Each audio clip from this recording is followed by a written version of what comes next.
हापुड़ के डहाना गांव में जमीन निर्माण को लेकर दो पक्षों में खूनी संघर्ष हो गया। गांव निवासी रामभूल सिंह और उनके परिवार पर पड़ोस के 11 लोगों ने अचानक हमला कर दिया।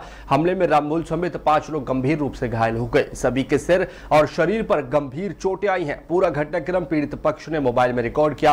वहीं घटना के बाद गाँव में तनाव का माहौल है और पीड़ित परिवार को जान का खतरा बना हुआ है। रामभूल सिंह ने पुलिस अधीक्षक से शिकायत कर सभी आरोपी पर सख्त कार्रवाई की मांग कही। देखिए हापुड़ से हमारे सहयोगी अतुल त्यागी की खास रिपोर्ट।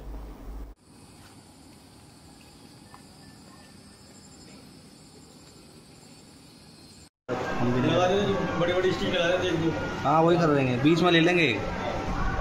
खुले ना बस। हाँ तू छोड़ रहा है, पुलिस वाला भी आ रहा है। 1 मिनट हाथ छोड़।